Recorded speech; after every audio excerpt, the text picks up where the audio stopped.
Assalamualaikum warahmatullahi wabarakatuh, Buya. Salam. Saya dengar ceramah Buya kalau ruh itu bisa mendengarkan kita berbincang-bincang. Itu tuh ketika ruh tepat di atas kuburannya, atau ketika di rumah juga mendengar.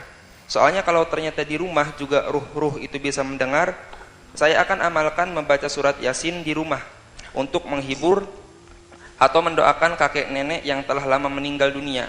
Karena kalau harus ke kuburannya lumayan jauh, Buya. Terima kasih, mohon penjelasannya. Bismillah. Masalah orang meninggal mendengar orang yang hidup ini hampir disepakati. Memang ada perbedaan. Sebagian mengatakan tidak mendengar.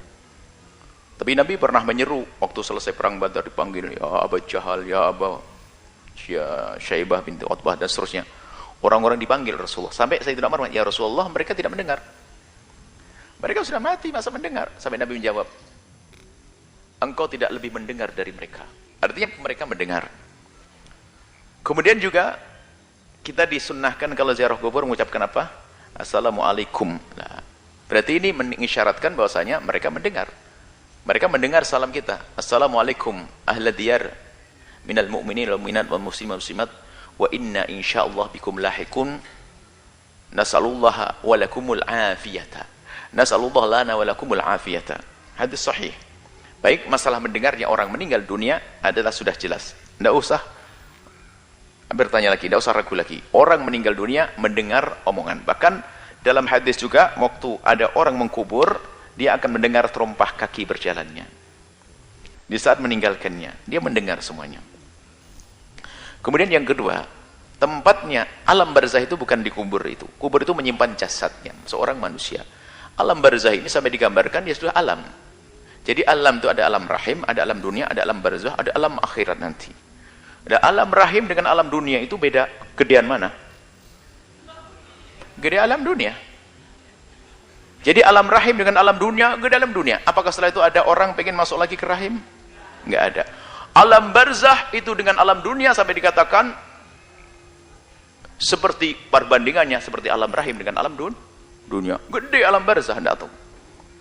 Seperti apa dan di mana tempatnya? Anda mati baru tahu nanti.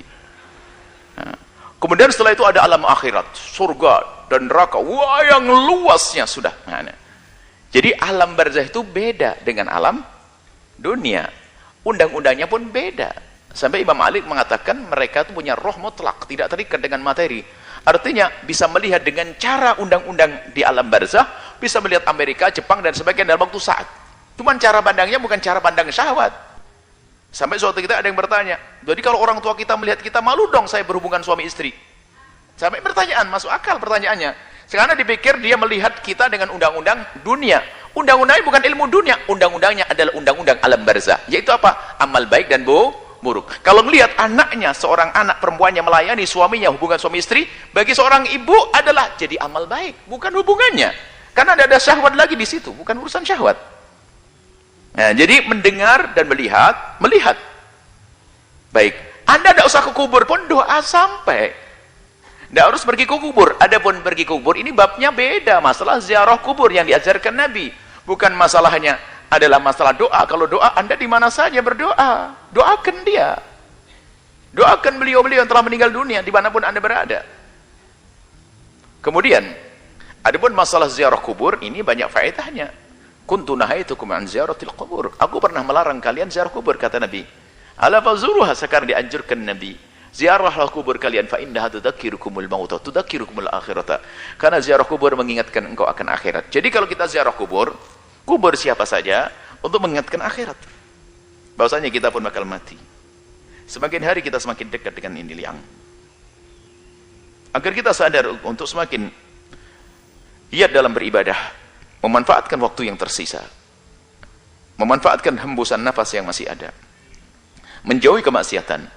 Kemudian setelah itu apa? Mendoakan juga, mendoakan di tempat yang jauh nyampe, dekat juga nyampe. Jangan sampai ziarah kubur hanya ngelihat tok, tidak berdoa. Keterlaluan bener Anda itu.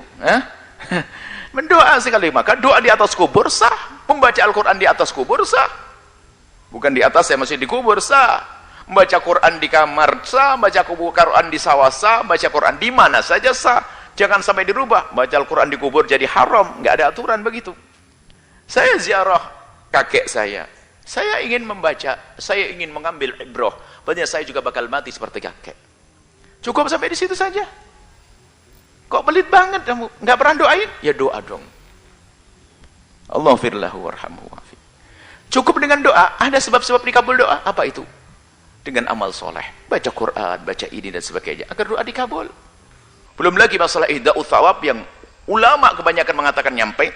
Pahat baca amal baik sebaik-baik banyak-banyaknya, lalu Anda hadiahkan. Bagi yang mengatakan tidak sampai, itu urusan Anda. Saya kirim kepada Anda, insya Allah, jangan khawatir. Yang nggak percaya tetap saya kirimin nanti. Jadi permasalahannya adalah ini beda masalah ziarah kubur. Jadi kalau Anda dalam mendoakan, biarpun Anda tidak bisa ziarah, jangan lupa doa. Ziarah Anda dengan batin Anda, ziarah kubur. Itu adalah memang sunnah. Nggak ada yang mengingkari masalah ziarah kubur ini. Ziarah kubur adalah sunnah.